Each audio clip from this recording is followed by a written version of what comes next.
নবীর পক্ষে থাকার জন্য আমরা শহীদ হয়েছি। আরে মৃত্যু তো হবেই, এইটা কি সবার নসিবে হয়? হ্যাঁ, আবার আল্লাহ যদি বলে কাউকে বাঁচাবো, হযরতে খালিদ বিন ওলীদ নাম শুনেছেন? 120 থেকে 25টা লড়াই করেছে ইসলামের পক্ষে দাঁড়িয়ে। তার আগে ইসলামের বিরুদ্ধে ছিল। আবার কি কপাল দেখেন, ইসলামের বিরুদ্ধে উহুদের যুদ্ধের ময়দানে খালিদ বিন ওলীদের নেতৃত্বে 70 জনের উপরে সাহাবা হুজুর শহীদ হয়ে গেছে। কিন্তু সেই খালিদ বিন ওলীদ উহুদের একটা রণকৌশল দেখে তিনার মধ্যে চেতনা ফিরে এসেছিল, যাক আল্লাহ তিনাকে হেদায়েত করে এত সম্মানিত করেছেন, সাইফুল্লাহ, আল্লাহ তরওয়াল লাকাব পেয়েছে। জোরে বলুন সুবহানাল্লাহ।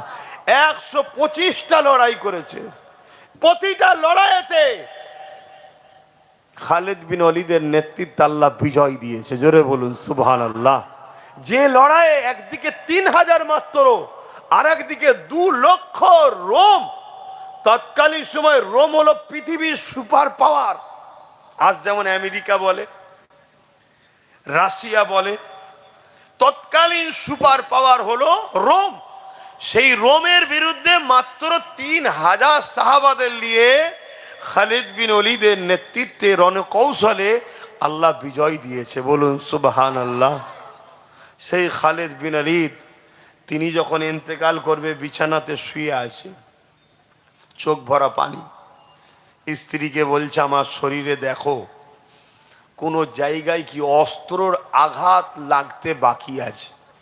স্ত্রী চেক করে করে বলছে, না, এমন কোনো জায়গা নেই যে যেখানে জালিমদের অস্ত্রর আঘাত লাগেনি। তখন কাঁদতে কাঁদতে বলছে, আমার জীবনের একটা তামান্না ছিল, প্রতিটা লড়াই আমি যখন বেরোতাম আল্লাহর কাছে বলতাম, আল্লাহ তোমার জন্য লড়তে গিয়ে জালিমদের আঘাতে আমি যেন শহীদ হই, আমি যেন শহীদ হই। কিন্তু 120-25টা লড়াই করলাম, শরীরের কোনো জায়গায় আঘাতও লাগতে বাকি নেই।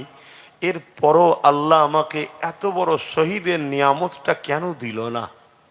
আমি কি এমন করলাম?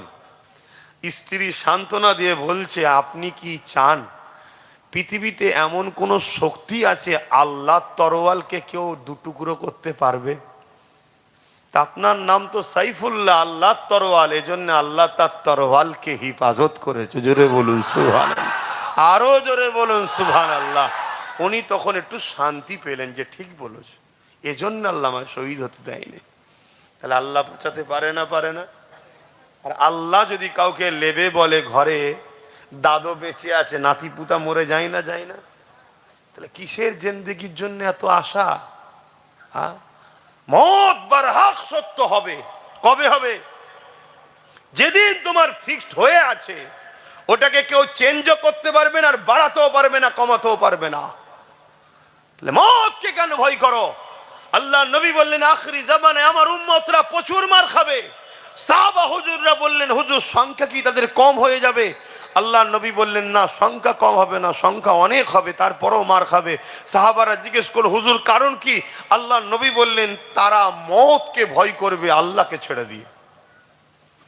তারা মওতের হাত থেকে বাঁচার জন্য দুনিয়ার জালিম অত্যাচারী শাসকদের কাছে মাথা চুপ করে, মুখ বন্ধ করে তাদের দলদাস হয়ে যাবে। আজকে হচ্ছে না হয়নি বলুন? সাধারণ মানুষ তো হচ্ছেই হচ্ছে।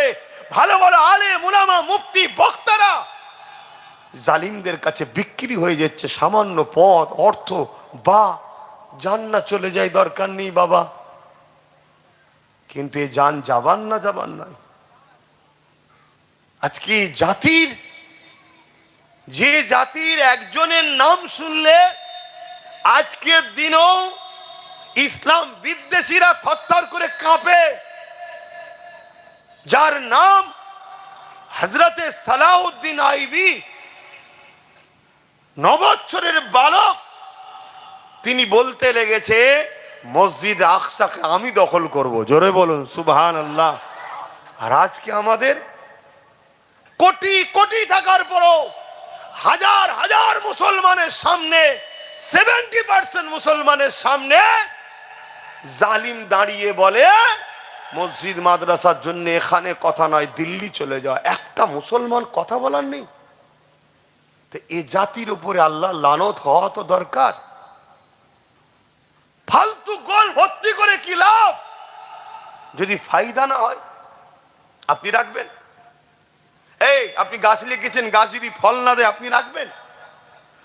আজকে যেখানে আলেম উলামা ইমাম সব দাঁড়িয়ে এবং 70% মুসলমান আলেম উলামা ইমাম, তাদের সামনে এক জালিম ইসলাম বিদ্বেষী সাম্প্রদায়িক কমনাল সন্ত্রাস জাহান্নামের কুকুর, সে বলছে এখানে নয় দিল্লি চলে যাও।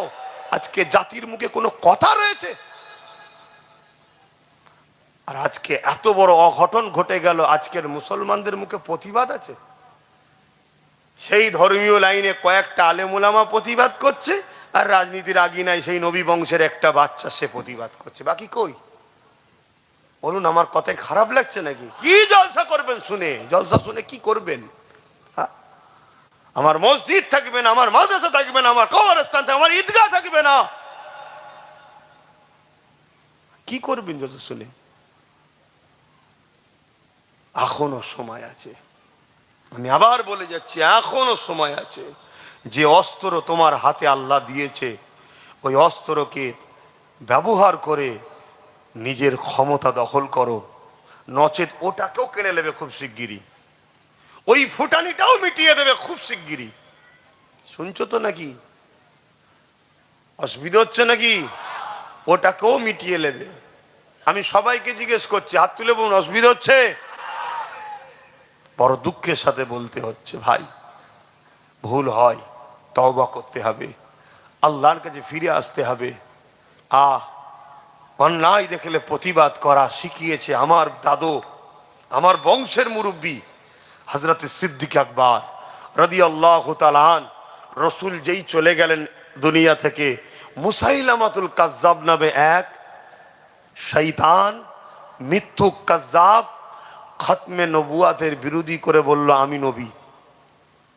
হযরত আবু বকর সিদ্দিক 10,000 সাহাবাদেরকে প্রস্তুত করলেন যে আমরা বুকে তাজা খুন দিতে হয় দেবো, আমার রাসূলুল্লাহর খতমে নবুয়াতের অপমানকে মেনে লব না। জোরে বলুন সুবহানাল্লাহ। নবীর একটা পাঠ খতমে নবুয়াত, তার বিরোধী করার জন্য 10,00,000 সাহাবা বুকের তাজা খুন দিতে রাজি। আর এখানে নবীর পুরো দিনের ঐতিহ্য, মসজিদ, মাদ্রাসা সব মিটিয়ে দেওয়া হচ্ছে। এখনো যদি মুসলমান বলে সেই জালিম ইসলামের দুশ্মনদের সাথে থাকবো, তো এ মুসলমান মনে হয় এর গোড়াতে গন্ডগোল আছে না নাই? আর নাই কি করে এটা হতে পারে? হ্যাঁ, হালকা বয়সে মদ খেয়ে ফেলেছে, হালকা বয়সে গান শুনে ফেলেছে, হালকা বয়সে যাত্রা দেখেছে, হালকা বয়সে সিনেমা দেখেছে, হালকা বয়সে দাড়ি ছেড়েছে, প্যান্ট শার্ট পরেছে, এগুলো গুনাহ করেছে, কিন্তু কোন মুসলমানের বেটা বলতে পারে না মসজিদ মাদ্রাসার ভাঙা যারা দুশ্মন তাদের পক্ষে থাকতে পারে। যদি থাকে তাহলে জানতে হবে রক্তটা মুসলমানের রক্ত নেই, হয়তো চাষ হয়েছে আমার ঘরে, বাপ ছিল বাইরে, অন্যজন চাষ করে দিয়েছে, এটা ছাড়া অন্য কিছু হতে পারে না। ভাষা করা লাগতে পারে, দিনের স্বার্থে বলতে হবে, দিনের স্বার্থে বলতে হবে। আজকে চলে যাও রোমে, এই কি বলে স্পেনে, এই কথা আপনাদের এলাকাতেও বলি, 800 বছর মুসলমান রাজত্ব করেছিল। এই 2 নম্বর গাদ্দার মুসলমানদের জন্য আজকে সেখানে যত বড় বড় সিনেমা হল, অফিস, আদালত, সব মসজিদ মাদ্রাসা ছিল, সেগুলো সব দখল হয়ে গেছে এই মুসলিমদের মধ্যে একদল গাদ্দার থাকার জন্য। আজকে দেখো না, যে কটা মুসলিম নেতা আছে তার মধ্যে তো একজন নাম করা নামি দামি একটা মৌলানাও মানুষ রয়েছে। এই সুযোগে তো তা উচিত ছিল তার যে তোর দলকে ঝেঁটা মারি, তোর দলের সাথে থাকবো না আমি, আমার মসজিদ মাদ্রাসার দুশ্মনদের সাথ দিলি তুই, দূর হয়ে যা বলে বেরিয়ে আসা দরকার ছিল না? ছিল না?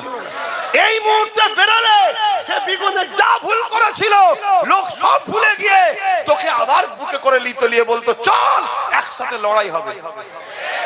কিন্তু না, হারামখোর গাদ্দার হারাম খেয়ে খেয়ে এমন জায়গায় চলে গেছে, মদের বিলে পর্যন্ত সই করে বসে আছে।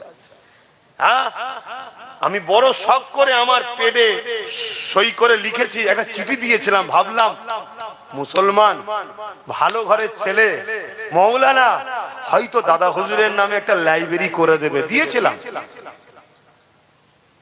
গাদ্দার গুলোকে চেনো? আরে এই গাদ্দার গুলো চুকে চুকে যখন আমি 8 বছর ধরে চিল্লাচ্ছি, এরা জাতির কাছে আমার বিরুদ্ধে সমালোচনা করেছে না করেনি? ছোট্ট বড় কথা বলে জাতিকে আমার থেকে দূরে রেখেছে। যদি আজ 8 বছর এরা আমার বিরোধী না করতো, এতদিন এমন একটা ঐক্য তৈরি করে ফেলতাম আলহামদুলিল্লাহ। যে কোনো দিন, যে কোনো টাইমে, যে কোনো সময় যাকে খুশি তুলতাম, যাকে খুশি ফেলে দিতে পারতাম। কিন্তু এখনো সময় আছে না? বলুন আছে না? আপনারা ভাববেন না পরিবর্তন হবেন না? হযরত আবু বকর সিদ্দিকের কথা বলছিলাম, তিনি খতমে নবুয়াতের পক্ষে দাঁড়িয়ে মুসাইলামাতুল কাজ্জাবের বিরুদ্ধে 10,000 সাহাবাদের নিয়ে চলে গেলেন। হুজুর আমার বক্তব্য দিতে লাগলেন, এ নবী অনুসারীরা, এ নবী সাহাবারা, আমাদের জীবন আগে না রাসূলুল্লাহ আগে? এখন যদি আমি আপনাদের জিজ্ঞাসা করি আমাদের জান আগে না আল্লাহ রাসূল আগে, উত্তর কি দেবেন? রাসূল আগে। কেন? এটা যদি আগে না হয় ঈমান তো থাকবে না, তাই তো নাকি? জানের থেকে বেশি ভালোবাসা, এটা তো ঈমান। এ নওজওয়ানেরা, কিন্তু আমি বিশ্বাস করি আপনারা যারা বলছেন নবী আমাদের জানের থেকেও আগে, এটা সত্যই বলছে আপনারা। কিন্তু সেই দিনে সাহাবারাও বলেছিল আমাদের জানের থেকে নবী আগে। সাহাবাদের হযরত আবু বকর সিদ্দিক বললেন, দেখো সাহাবারা ইসলাম জুলুম করতে শেখায়নি, আমি তাদের কাছে যাব, তাদের সঙ্গে পরামর্শ করব, মুসাইলামাতুল কাজ্জাবকে বুঝাবো, এ মুসাইলামাতুল কাজ্জাব এমন করে তুমি খতমে নবুয়াতের বিরোধী করছো কেন? আল্লাহ কোরআনে যেখানে বলেছে ওয়ালাকিন রাসূলুল্লাহ ওয়া খাতামান নবী, সেই জায়গাতে কেন তুমি নতুন করে ফিতনা তৈরি করলে? তাই আমি তাকে বুঝাবো, সে যদি বুঝে গিয়ে পরিবর্তন হয়ে যায়, ভাই আমরা কিন্তু লড়াই করব না, আমরা লড়াইয়ের পক্ষে নয়।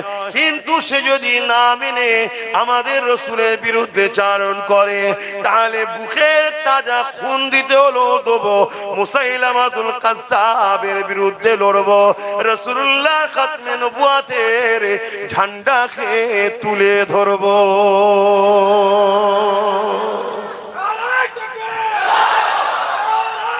আল্লাহ, আজকেও যদি এমন দিন আসে আমরা 100 বার বুঝাবো, লড়াই নয়, যে অন্যায় হচ্ছে, জুলুম হচ্ছে, বন্ধ করো, জুলুম বন্ধ করো, 100 বার বুঝাবো। যদি না বুঝতে চায় জীবন দিয়ে হলো ইসলামের ঝান্ডাকে উঁচু করে ধরবো না, ধরবো না। হাত তুলে সাক্ষী দেন আলহামদুলিল্লাহ, এই হাত সত্য, আমিও বিশ্বাস করি, এই হাত মিথ্যা নয়। কিন্তু একটা জায়গায় পার্থক্য হচ্ছে, একটু আগে চলুন বলছি।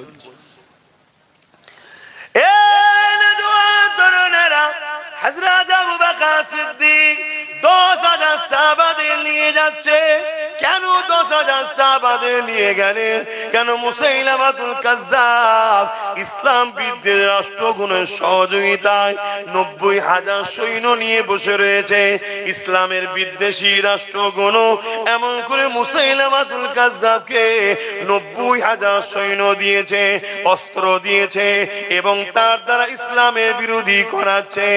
এ যুবকেরা, যেমন বিগত দিন কোন এক চরিত্রহীন নারী মহিলা আমার দেশে এসে ইসলামের বিরুদ্ধে বলছিল, হুকুমত তাদেরকে প্রোটেকশন দিচ্ছে, হুকুমত তাদেরকে সহযোগিতা করছে, এ থেকে বুঝে নিতে হবে হুকুমত আমার নবীর বিরুদ্ধে। এই জন্য ইসলামের বিরুদ্ধে যে বলে হুকুমত তাকে বডিগার্ড দেয়, আর ইসলামের পক্ষে যে বলে কারো বিরোধী না করো, শুধু যদি নিজের ধর্মের পক্ষে দাঁড়িয়ে কথা বলে তাকে হুকুমত বন্দী করে, জুলুম করে। এ থেকে বুঝে নেওয়া দরকার এই হুকুমত আমাদের নয়। যেমন কিছুদিন আগে এই বাংলার জমিনে যখন ওয়াকাফ আন্দোলন করতে যারা নেমেছিল, হুকুমত তাদেরকে কেস দিয়েছিল, জেল দিয়েছিল। তাদের মধ্যে থেকে একজন সিদ্দিক আকবরের খুন, নবী বংশের আওলাদ পীরজাদা নওশাদ সিদ্দিকীকেও জেল দিয়েছিল। বুঝে লিয়া সেদিনই দরকার ছিল, এ হুকুমত আমার রাসূলের দ্বীনের পক্ষে নয়, এ দেখাচ্ছে হাতির দাঁত আলাদা, চিবাবার দাঁত আলাদা। এ সুযোগে রয়েছে, ঠিক সময় আমাদের ডুবিয়ে দিবে। আজকে ডুবিয়ে দিল না, এখন আবার চিটিংবাজি করতে বেরিয়েছে, আবার নতুন করে বুঝাচ্ছে চিটিংবাজি। শুনছেন তো নাকি? কিন্তু জীবনে কখনো ওই লোকগুলোকে মাফ করতে না যে লোক দুমুখ হয়, যে লোক দুমুখ হয় তাকে মাফ করতে নাই। এক, যে লোক বিশ্বাসঘাতক হয় তাকে কোনোদিন মাফ করতে নাই। ইসলামও বলেছে বিশ্বাসঘাতকের মাফ নাই। এবারে আপনারা যদি মাফ করেন, আপনাদের কবর আপনারা নিজেরাই খুঁড়বেন। আবার কি, আমি আবার বলছি, দুদিক দিয়ে আমরা মার খাবো। এক, আল্লাহর ঘরের জন্য মার খেতে হবে আমাদেরকে, তার ঘর সে বাঁচাবে, আমাদের পরীক্ষা নিচ্ছে। মনে আছে একবার ফিল্ম বাড়িয়েছিল আমেরিকা, ইনোসেন্স অফ মুসলিম, মনে পড়ছে কি? এটা ছিল আল্লাহর পরীক্ষা আমাদের জন্য। যারা ফিল্ম বার করেছে আল্লাহ তাদেরকে মিটিয়ে দিয়েছে না দেয়নি? সিনেমা হলটা ধ্বংস করেছে না করেনি? সেই কজনের ফাঁসি হয়েছে না হয়নি? তা ফিল্মটা বার করার আগে হলে তো হলো, ব্রেনটা আল্লাহ যদি খারাপ করে দিত মিটিত না? না, যদি ওই ফিল্মটা না হতো, লক্ষ কোটি মোমেন মুসলমানের ইমানের পরীক্ষা নেবে কি করে? এটা সিস্টেম তো, প্রক্রিয়া। এইগুলো দিয়ে আল্লাহ আমাদের ইমানের পরীক্ষা নেয়। আজকে আমাদের ইমানের পরীক্ষা শুরু হয়েছে যে বান্দা তোর জমির জন্য তো ঝগড়া করিস, তোর জায়গার জন্য ঝগড়া করিস, চাকরি বাকরির জন্য ঝগড়া করিস। এবার আমার মসজিদ মাদ্রাসার দুশ্মনী করছে, তোরা কি করিস দেখবি। কথা মাথায় ঢুকছে?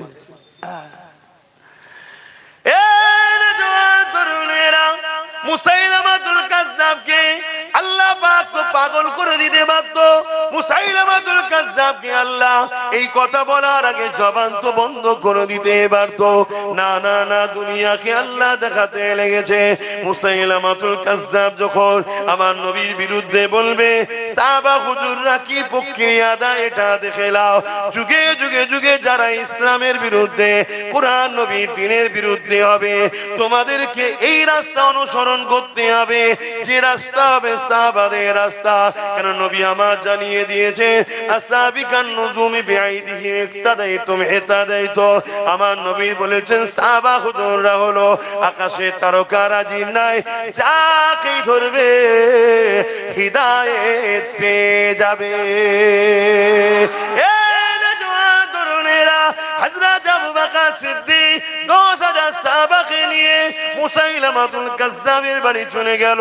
মুসাইলামাতুল কাজ্জাবের কাছে পৌঁছে গিয়ে বলতে লাগলো, হে মুসাইলামাতুল কাজ্জাব, আল্লাহ যেখানে কোরআনে বলছে ওয়ালাকির রাসূলুল্লাহ ওয়া খাতামান নবী, নবী আমার শেষ নবী, কেন আপনি মিথ্যাচার করলে, কেন ফিতনা তৈরি করলে, কেন সমাজে বিশৃঙ্খলা তৈরি করতে লেগেছে? আপনি পরিবর্তন হয়ে যান, তওবা করেন, কথাকে ইগনোর করে না। মুসাইলামাতুল কাজ্জাব আবু বকর সিদ্দিকের কথাকে শুনছে না। তিনি দেখতে লেগেছে আবু বকর সিদ্দিকের সঙ্গে 10,000, আর আমি মুসাইলামাতুল কাজ্জাবের সঙ্গে 90,000 সৈন্য রয়েছে। কারটা বেশি? 90,000 বেশি। মুসাইলামাতুল কাজ্জাব ভাবছে 10,000, 90,000। এই সুযোগে আবু বকর সহ 10,000 সাহাবাকে মেরে দাও। ও জানে না যে কাদের সঙ্গে লেগেছে। এই 10,000-এর কাছে একটা পাওয়ার ছিল, সেই পাওয়ারটার নাম কি? জোরে বলুন। ঈমানটা কি? নবীকে জানের থেকে বেশি ভালোবাসা। আপনাদের কাছে আছে তো? যদি থাকে ইনশাআল্লাহ বিজয় আল্লাহ আপনাদের দ্বারাই করাবে। জোরে বলুন সুবহানাল্লাহ। আপনি নিজেকে চিনতে পারছেন না, কিন্তু আপনার দ্বারা আল্লাহ করিয়ে নেবে, দেখবেন। কিন্তু আজকে এই সমস্যাটা হচ্ছে, এর পিছনে একটাই কারণ, সেদিন 10,000 ইমানদার ছিল, আজকে 10,000 যদি এক জায়গায় জড়ো হয়, ওর মধ্যে 5,000 গাদ্দার মুনাফিক আছে। ঠিক জায়গায় যে গুলিয়ে দিচ্ছে, এই কি হবে বল দেখিন, যদি উল্টো কিছু হয়ে যায় কি হয়, বাঁচতে পারবো তো? এই যে মানুষের মধ্যে দ্বিধাদ্বন্দ্ব বেঁধিয়ে দেওয়া, যেটাকে বলা হয় মুনাফিকি। এজন্য রসুল বলেছেন লড়াইয়ের ময়দানে যায়নি যে প্রথম থেকে, তার কাঁদাকাঁদি তবু আল্লাহ কবুল করবে, কিন্তু যে লড়াইয়ের ময়দানে গিয়ে ফিরে আসে আল্লাহ তার তওবাকে আর কবুল করে না। শুনছেন তো? যেমন উহুদের ময়দানে মোট 1000 লোক নিয়ে নবী যাচ্ছে। কত কত সংখ্যা বলুন? 1000। এসব ইতিহাসগুলো জানবেন। এগুলো সব মাদ্রাসায় পড়ানো বন্ধ হয়ে গেছে। কেন? মাদ্রাসা সরকারের টাকায় চলে তো। সরকার বলেছে ওসব কিতাবুল মাগাজি টাকাজি পড়াবে না। আর আকসার খারিজি মাদ্রাসা তো পড়ানো বন্ধ হয়ে গেছে। খারিজি মাদ্রাসায় ডাইরেক্ট সরকারের টাকা না চললেও রাত্রিতে সরকারের লরি ঢোকে, আলু ঢোকে, পটল ঢোকে, চাল ঢোকে, মালপানি ঢোকে। এ কথা বুঝছেন তো? আমি এই জন্য খারাপ ভাই, আমাকে কেউ দেখতে পারে না, এই সব কারণে। দুনিয়া না দেখে না দেখুক গে যাক, আল্লাহ রসুলের জন্য হক কথা বলতে হবে তো নাকি? তাতে কি রেজাল্ট, কি রেজাল্ট, কি ফয়সালা? ওটা জমিনে হয় না, ওটা আসমানে হয়। আমার কি হবে আগে, ওটা জমিনে ফয়সালা হবে না, ওটা কোনো কোর্ট কাছারি আদালতে হয় না, ওটা ওইখানে হয়, আসমানে হয়। আল্লাহর আরশে ওটা সেটিং হয়। আব্বাস সিদ্দিকীর তকদিরে কি হবে, কথা বুঝে আসছে তো নাকি?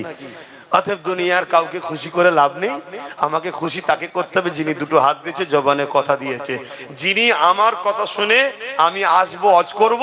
এই এতগুলো লোককে যিনি জড়ো করিয়েছেন তিনি কে? এই দেখেন মুরব্বী বাপ গুণ, আমার দাদুর বয়সের লোক, নানার বয়সের লোককেও জড়ো করিয়েছেন কে? না ও ছোট মতো হুজুর, বড় হুজুর এলে নাই মুরব্বীরা আসতো, চলো বাবা বুজুর্গ লোক এসে, সেটা পচকে মতো ছোট মতো ছেলে এসছে, তারপরও মুরব্বী বাপ গুলোকে কে জড়ো করিয়েছে? আবার দেখুন বাচ্চা গুলো জড়ো হয়েছে, কিছু কি বোঝে এখন?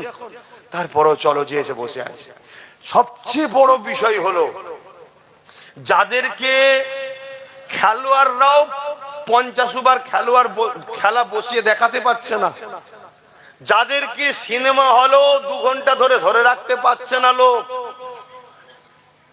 যে যুব সমাজ এত মন যাদের চনমন এক জায়গায় বেশিক্ষণ বসার ছেলেরা নয়, তাদেরকেও ঘন্টা ঘন্টা দাঁড় করিয়ে বসিয়ে রাখে যিনি, তিনি কে? এদেরকে আনা অত সহজ ব্যাপার নয়।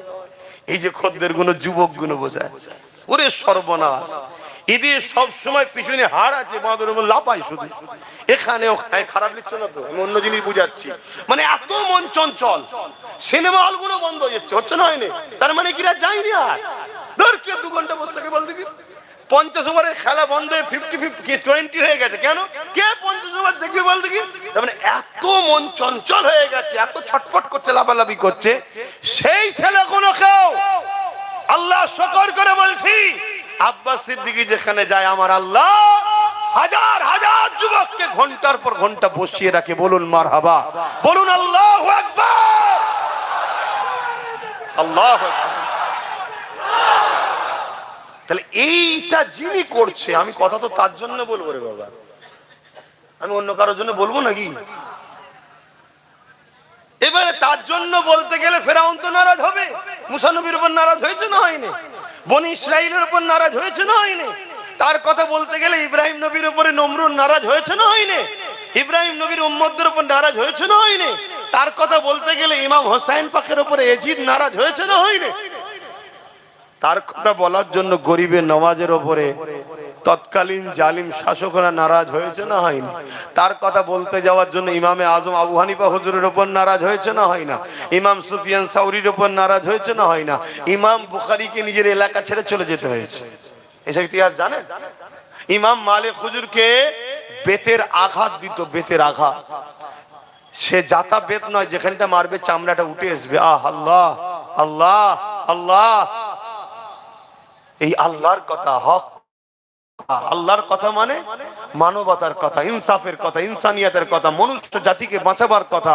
আরে নামাজ তো ব্যক্তি জীবনের ইবাদত, আমি নামাজ পড়বো আমার লাভ, কথা বুঝে আসছে না? নাই কিন্তু মসজিদে দাঁড়িয়ে জুম্মায় যে খুতবাটা ইমাম দিচ্ছে, মানবতার কথা বলছে, ইনসাফের কথা বলছে, এই বাবা মানুষকে ভালোবাসো, গরিবকে খানা খাওয়া, এটা কি ইসলাম নয়? তো গরিব যদি না হয় তাহলে গোলাম হবে কি করে? সরকার বানাচ্ছে গরিব আর ইসলাম বলছে খানা খাওয়াও, তুমি খাইয়ে দিচ্ছ, তাহলে গরিব থাকবে কোথায়? এজন্য তোমাকে মিটাতে হবে। বুঝে আসছে ইসলামের উপরে রাগটা কেন? তো ভাইরা আমার, মুসাইলামাতুল কাজ্জাবের বিরুদ্ধে হযরত আবু বকর সিদ্দিক যখন বুঝাতে লাগলেন, তাকে পরামর্শ করছে, তুমি এটা করছো কেন, ফিরে আসো, পরিবর্তন হও। মুসাইলামাতুল কাজ্জাব দেখছে আবু বকরের দিকে 10,000, আমার দিকে 90,000, এই সুযোগ ছাড়া যাবে না। আজকেও অনেকে দেখছে, খুব মন দিয়ে বুঝবেন, আজকেও অনেকে দেখছে পুরো দেশ আমার হাতে, মিলিটারি আমার, স্বরাষ্ট্র দপ্তর আমার, সব জায়গা আমার, অঙ্গরাজ্যগুলো যারা আছে তারাও আমার। কি আমার নয়? ইনি উনার নয়? তো এই সুযোগ মুসলমানকে শেষ করে দে। ওদের না কোনো ক্ষমতা আছে না কিছু আছে, এই সুযোগে ঝেড়ে দেয়। এই শুনছেন? কিন্তু জানেন আল্লাহ প্রথম চিটেগুলোকে পরিষ্কার করে দেবে, এটা ঠিক কথা, অস্বীকার করা যাবে না। কিন্তু তারপরে যে কটা ইমানদার সলিড থাকবে, ওই কটার নেতৃত্বে এদের যে কি দশা আল্লাহ করবে সব ইতিহাসে আমার নবী বলে গেছে। শুনছেন তো? কোনো টেনশনের নেই তো, কোনো টেনশন নেই। আমি একটা জিনিস বুঝি, এ জানটা দিয়েছে কে, এটা আমি আল্লাহকে দেবো না। যদি কেউ বলে রাখতে পারবেন, জোরে বলুন, কারা আল্লাহর খুশির জন্য দিতে পারবেন, হাত তুলুন। মারহাবা, নারে তাকবীর, নারে তাকবীর। এটাই তো আল্লাহ দেখতে চাইছে, যে জান দিলাম আমি। তুই যদি বলিস দেবো না, ওই আমেরিকার প্রেসিডেন্ট যে ছিল তারও জান কেড়ে নিয়েছে। কি কাউকে বাদ দিইনি, ফেরাউন, নমরুদ, পৃথিবীর রাজা ছিল, বাদ দিছে নাকি? তাহলে জান তো আমি লবো, কিন্তু কেউ যদি খুশিতে আমার রাস্তায় দেয় তারটাও আমি লবো, কিন্তু তাকে নিয়ে গিয়ে আমি জান্নাতে রাখবো। জোরে বলুন সুবহানাল্লাহ। এবারে আপনার ব্যাপার, এটা আমার ডিউটি ছিল, বলে দিচ্ছে আপনাকে। আপনি কি করবেন এটা আপনার ব্যক্তিগত ব্যাপার। নামাজের জন্য যেতে হবে না, আপনাদের ডিউটি আছে, যান। এখানে ওয়াজ করলে মসজিদ অসুবিধা হবে না তো? ঠিক আছে, হ্যাঁ হ্যাঁ ঠিক আছে। তো ভাইরা আমার, কেন আমার একটু দেরি হয়ে গেছে আসতে, কি করব, গাড়ি ঘোড়ার ব্যাপার, গাড়ি ঘোড়া। হযরতে হযরতে আবু বকর সিদ্দিক যখন এই কথা বললেন, মুসাইলামাতুল কাজ্জাব কথা না শুনে ইশারা করলো যে এই সুযোগে 10,000 কে মেরে দাও। আল্লাহ নবীর সাহাবী হযরতে আবু বকর সিদ্দিক সঙ্গে সঙ্গে যখনই আচমকা মুসাইলামাতুল কাজ্জাবের বাহিনী হামলা করে দিল, আবু বকর সিদ্দিক আওয়াজ দিয়ে বললেন, নবী সাহাবারা, এ আমার ভাইরা, জান বাঁচানো ফরজ, ডিফেন্সে নেমে যা। এ নওজোয়ান তরুণেরা, 10,000 সাহাবা 90,000-এর মোকাবেলায় ডিফেন্সে নেমে গেছে, কিন্তু 10,000-এর কাছে এমন একটা পাওয়ার রয়েছে, ওই পাওয়ারের কাছে 90,000 বেশি গুণ টিকে থাকতে পারলো না। কিছুক্ষণের মধ্যেই 10,000-এর মোকাবিলার সামনে 90,000 মুসাইলামাতুল কাজ্জাব বাহিনীকে আল্লাহ জাহান্নামী করে দিলেন। আমার নবী সাহাবা ভাইদের মধ্যে থেকে কয়েকজন নিজের বুকে তাজা খুন দিয়ে দিল, কিন্তু রাসূলুল্লাহর খাতমে নবুয়তের ইজ্জত আবরুর হিফাজতের জন্য জীবন দিয়ে দিল। এই নওজোয়ান তরুণেরা যারা আল্লাহ ও রাসূলের জন্য জীবন দেয়, তাদের মরতে দেরি হয়, জান বেরোবার আগে আল্লাহ পাক তাদেরকে জান্নাতটা দেখাতে লাগে। ওরে আমার বান্দার, এটা তোর ঠিকানা। ওই জায়গার দিকে তাকাতে তাকাতে থাকে, এদিকে জানটা বেরিয়ে যায়। রাসূলুল্লাহ বললেন, পিঁপড়ে কামড়ালে জানা কষ্ট হয়, আল্লাহ রাস্তায় যারা জীবন দেয় এদের জান কবজের কষ্টটা পিপিলিকা কামড়ানো থেকে আরো কম কষ্ট হয়। আল্লাহু আকবার, ইয়া রাসূলুল্লাহ, আল্লাহু আকবার। আমার ইসলাম জুলুম করা শিখায়নি। আমরা কোন হিন্দুদের বিরুদ্ধে নয়, কোন আদিবাসী, সাঁওতাল, বাগদি কারো বিরুদ্ধে নয়। আমরা মুসলমান হোক আর অমুসলমান হোক, যারা আমার দ্বীনের বিরুদ্ধে, তাদের বিরুদ্ধে আমরা যুদ্ধ রাজি আছি, ঠিক না বেঠে? যদি মুসলমানও হয় তার বিরুদ্ধে যুদ্ধ করব, যদি আমার দ্বীনের বিরুদ্ধে হয়। তুমি আমার দিন মাননি সেটা তোমার বিষয়, তোমার সাথে আমার যুদ্ধ নেই। তোমার সাথে আমার মানুষ হিসেবে ভালোবাসা থাকবে, মানব বন্ধন থাকবে। তুমি ভাই আমার, তুমি বাপ আদম মা হাওয়ারই ছেলে মেয়ে। তুমি হিন্দু তো কি হয়েছে, আদিবাসী তো কি, সাঁওতাল তো কি হয়েছে, আমরা মানুষ, মানব বন্ধনে মিলেমিশে থাকবো, একসাথে কারবার করব, ব্যবসা করব, দেশ চালাবো, রাজনীতি করব, সব করব। তুমি আমার ধর্ম মানো তো কি হয়েছে, তুমি তোমার জবাব দেবে, আমি আমার জবাব দেবো। কিন্তু ধর্ম মানার নামেও যদি আমার ইসলামের বিরুদ্ধে কেউ কথা বলে, তাকে আমরা ছাড়বো না। তাহলে ব্যাপারটা বুঝে এসছে। আমরা কোন ধর্মের, কোন জাতি, কোন মানুষের বিরুদ্ধে আমরা কথা বলি না। ইসলাম কখনো কোন মানুষের বিরুদ্ধে লড়াই করেনি। ইসলাম লড়াই করেছে জুলুমের বিরুদ্ধে। বাকি যত ভুল আকীদা ছিল, আমার নবীর আখলাকে তারা নবীর দিবানা হয়ে গেছে। জোরে বলুন সুবহানাল্লাহ। ইসলাম যতবার রাসূল লড়াই করেছে জুলুমের বিরুদ্ধে। কেউ নারীকে জ্যান্ত পুঁতে দিচ্ছে, তার বিরুদ্ধে লড়াই করেছে রাসূল। কেউ গরিব ঘরে কৃতদাস দাসী কোমরে বেল্ট বেঁধে বাজারে নিলামে তুলছে, নবী যাদেরকে রুখতে চেয়েছে রোহেনে, তারা নবীর উপরে হামলা করেছে, নবী ডিফেন্সে নেমেছে, যুদ্ধ হয়েছে। বদরের বুকে রাসূলুল্লাহ চলে এসেছে মদিনায়, মক্কা থেকে জোর করে মদিনার উপরে হামলা করতে গেছে, নবী বদরের ডিফেন্স করেছে। নবী ইসলাম কখনো কোনো মানুষের উপরে জুলুম করেনি। ইসলাম বলছে একটা যদি অসহায়ের উপরে কেউ হামলা করে, একটা মানুষকে কেউ যদি হত্যা করে, সে যদি নির্দোষ হয়, পুরো মানুষ জাতিকে হত্যা করার পাপ তার মাথায়, তার আমলনামায় লেখা হবে। তাহলে ইসলাম কত কঠিন বুঝতে পারছেন। অপরদিকে একটা কেউ যদি অসহায় মানুষকে সাহায্য করে, বাঁচায় মানুষ, নাস বলা আছে, মুসলমান বলা নেই, সে যদি হিন্দু হয়, আদিবাসী হয়, তাকেও যদি মানুষ বাঁচায়, আল্লাহ নবী বলছে, পুরো কোরআন বলছে পুরো মানুষ জাতিকে বাঁচাবার নেকি আল্লাহ তাকে দেবে। জোরে বলুন সুবহানাল্লাহ। কিন্তু আমাদের হাতে রাজ পাওয়ার না থাকার দরুন একদল মিডিয়া দিন রাত ইসলাম বিরোধী প্রচার করছে, একদল নেতারা দিন রাত ইসলাম বিরোধী প্রচার করছে। এটা 100 বছর ধরে চলে আসছে, আজকে শেষ স্টপিসে এসে গেছে, আমাদেরকে এবারে নির্মূল করতে চাইছে। এখনো কি নিজের পায়ে দাঁড়ানোর দরকার আছে না নাই? আল্লাহ একটু আমাকে বুঝিয়েছে, আমাকে আল্লাহ সেই হিকমত জ্ঞান দিয়েছে, আল্লাহরই হুকুম হয়েছে। তাই আমি আমার ভাইটাকে বলেছি, দেখ আমি তো দিনের প্রচার করি, আমি এই দিকে থাকি, তুই ওই দিকে থাক। এটা কি ভুল করেছিলাম? আজকে বলুন তো, এই মুহূর্তে তার সাথে যদি আরো কিছু থাকতো, চেয়ারের একটা পায়া যদি আমাদের থাকতো, তাহলে আজকে বলুন, যে আমাদের ঘরে বললো কেন্দ্রের সঙ্গে হাত মিলালো, সে হাত মিলাতে পারতো? কেন এই চেয়ারে সে বসে আছে তো কি হয়েছে, তিনটে তার একটা আমার। আমি বলতাম ওঠো, পা খুলে নিতাম, সরকার পড়ে যেত। এইটাই তো আমি বারবার বুঝাচ্ছি আমার কমকে। কিন্তু দুঃখ লাগছে কি জানেন, খুব শিগগিরই দেখবেন এই জালিমরাই যখন কোনোভাবে দেখছে আর মুসলমানকে তো বোকা বানানো যাচ্ছে না, সব জেগে গেছে, ওরা নবী বংশের আওলাদ নওসাদের পিছনে চলে যাচ্ছে, তখন দেখবেন নতুন নতুন ছোট ছোট মুসলিম দল খুলে দেবে, দিয়ে আমাদের মধ্যে এক জায়গায় দিয়ে টুকরো টুকরো করে দেবে।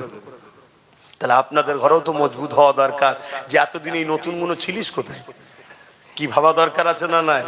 হ্যাঁ, ভাবতে হবে। এটা প্ল্যান চলছে, আল্লাহর পাকের হুকুম। একটু আগে থেকে অনেক কিছু, আল্লাহ সব কথা বলা যায় না, কিছু কিছু ইশারায় বুঝে যায়, আর সেইগুলো দেখি পরিবর্তে যখন বলে ফেলি পরে হয়েও যায়। কিন্তু সবটাই কার হুকুমে হচ্ছে? আল্লাহর হুকুমে।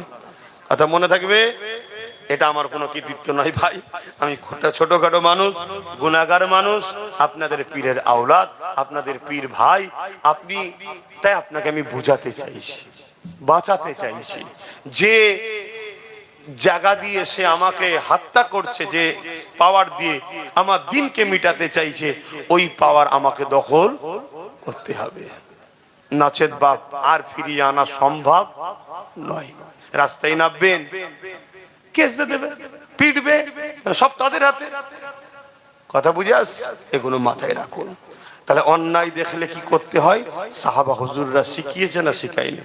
হ্যাঁ, এটা মাথায় রাখতে হবে।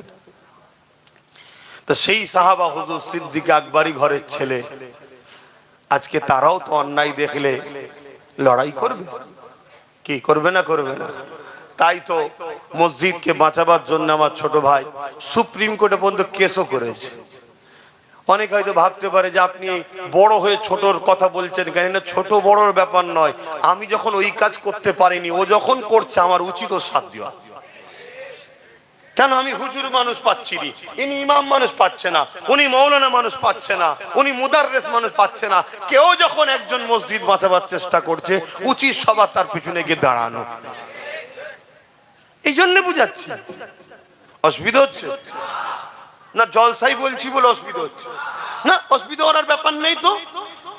যদি রাজনীতির নেতারা রাজনীতি ছেড়ে দিয়ে ধর্ম মিটাতে নেমে যায়, তো ধর্মগুরুদের উচিত রাজনীতি দখল করার জন্য আগাতে হবে, ঠিক না বেটে? তখন তারা বলবে যে হুজুর মানুষ হিসাব কি করছিস রে বাবা, মৌলী সাহেব হিসাব কি করছিস? তখন আমরা বলবো তোরা তোদের কাজ কর, তাহলে আমরা আমাদের মসজিদে ফিরে যাই। কি প্রত্যেকটা মসজিদে উচিত এই অকাবলি আলোচনা করা দরকার, প্রত্যেকটা জলসায় অকাবলি আলোচনা করা দরকার, প্রত্যেকটা জায়গাতে আজকে আলোচনা করা দরকার যে এরা রাজনীতির নামে মানুষের রুজি রুটি, শিক্ষা, কর্মসংস্থান, দেশ কি করে নিরাপদে থাকবে, কি করে বারবার সন্ত্রাসরা এসে দেশে হামলা করছে, কেন দিল্লিতে এসে সন্ত্রাস হামলা করবে? তুমি কি ঘাস কাটছিলে নাকি? এর জবাব কে দেবে? এ বিষয়ে তোমার খেয়াল নেই কেন? আজকে আমার দেশ বন্যায় ডুবে যাচ্ছে, অবৈধ জায়গাতে কোটি কোটি টাকার বিল্ডিং নির্মাণ হয়ে যাচ্ছে, সেগুলোকে ভাঙার বেলায় তোমাদের চিন্তা নয়। আমাদের কার্ডের পয়সায় তৈরি করো আমাদের জায়গার মসজিদ ভাঙতে চাইছো। এ থেকে বোঝা যায় তোমরা ক্ষমতার জোরে ইসলামকে মিটাতে চাইছো। তাহলে আমাদেরকে ক্ষমতা তৈরি করে তোমাদের ডিফেন্স করতে হবে, ঠিক না বেঠে? হাত তুলে বলুন, ঠিক না বেঠে? এইটা আমি অন্যায় করছি? এখনো জাগো কম নাই, যে ক্ষমতাটা আল্লাহ এখনো রেখেছে হাতে ভোট দিয়া, ওটাও আল্লাহ এদের হাত দিয়ে কেড়ে নেয়। তুই তো কাজের নয়, তোর ব্রেন থাকা অবস্থা ব্রেন না খাটাছো, ব্রেন রেখে কি লাভ? ঠিক তো নাকি? এখনো সময় আছে, যদি না সময় মতো কাজ করো। সেই একটা জায়গায় প্রায় জায়গায় বলেছিলাম, ওই একটা ব্যাংক, ওই একদল লোক পিকনিক করতে গেছে, আর একটা ব্যাংক লাভ মেরে গিয়ে হাঁড়িতে পড়েছে।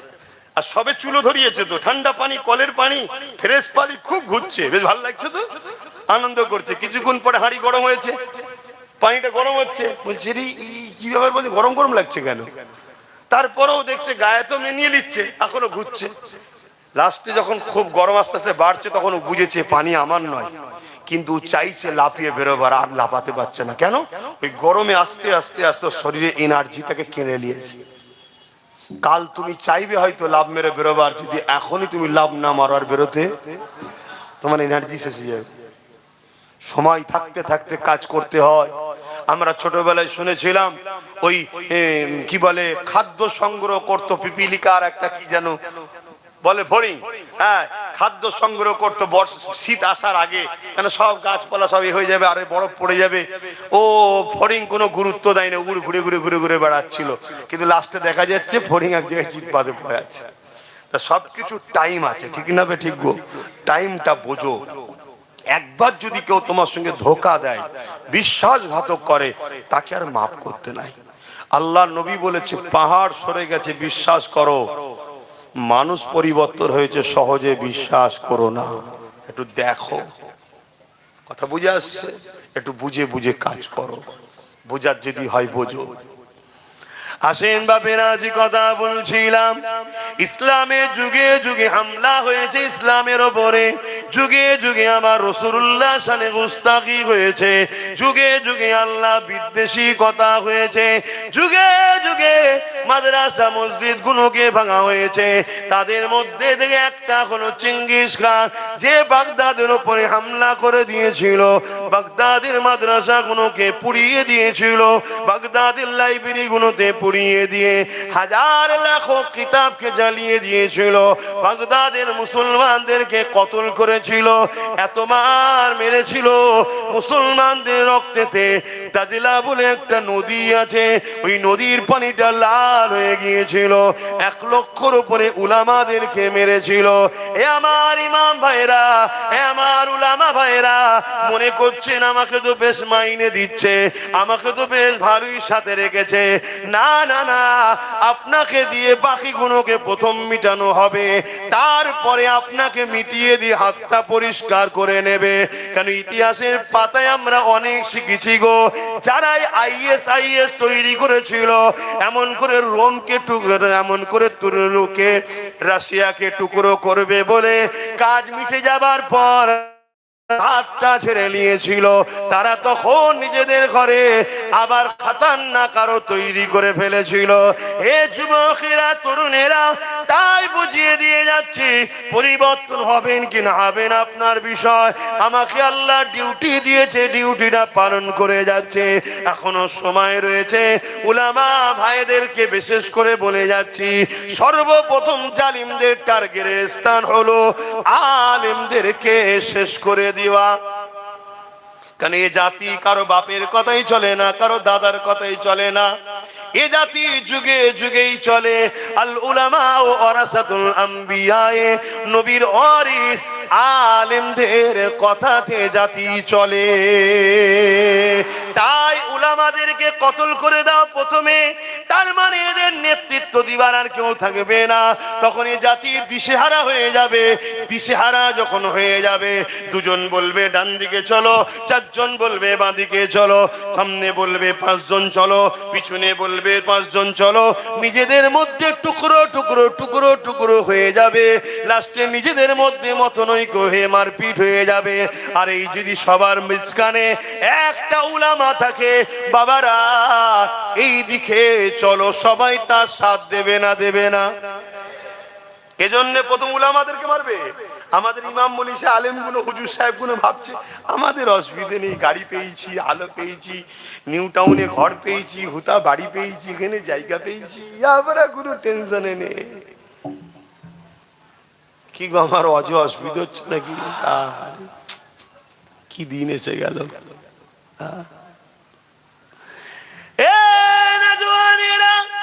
চিঙ্গিস খান এমন করে মুসলমানদের রক্তে দে দাজলা নদী লাল করে দিয়েছে গো। এই দিনে দেখা যায় চিঙ্গিস খান একটা বাগদাদের বড় মাদ্রাসায় হামলা করেছে।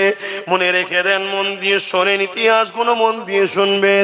এমন করে 300 আলেমকে বন্দি করেছে। এত বড় মাদ্রাসা 300 আলেমকে বন্দি করে ওই তিনটে কাতারে দলভুক্ত করেছে। 100 করে তিনটে কাতারে ভাগ করেছে। আর খোঁড়ার উপরে চিঙ্গিস খান রয়েছে, তার সৈন্যরা সব দাঁড়িয়ে দাঁড়িয়ে চিঙ্গিস খানকে পাহারা দিচ্ছে।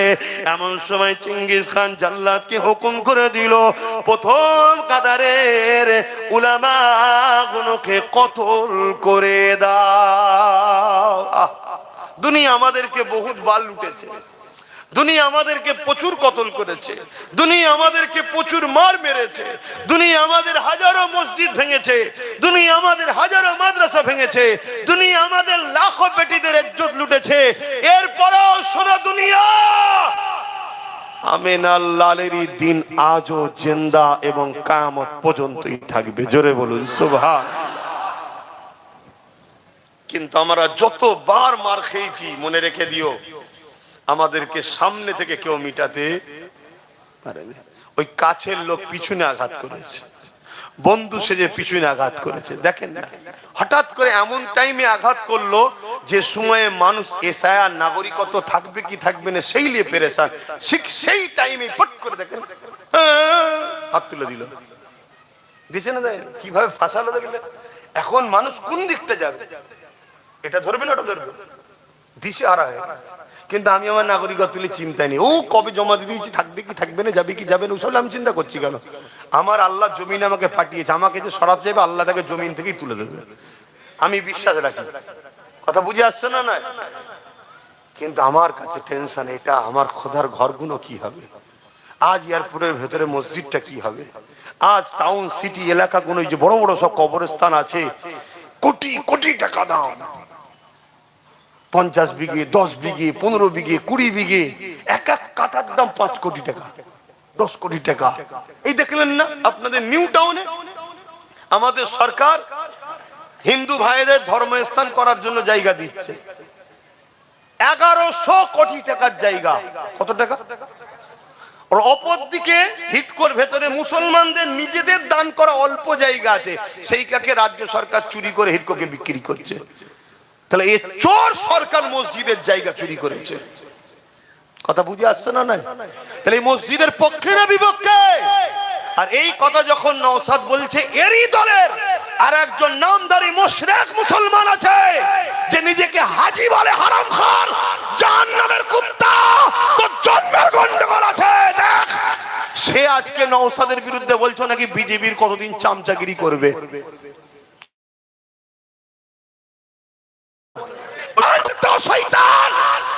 ও কিছুদিন বলেছে না বলেনি? ও আবার বলছে আমি মুসলমান। মুশরিক, একটা মুশরিক যে শিরক করে তাকে মুশরিক বলা হয়।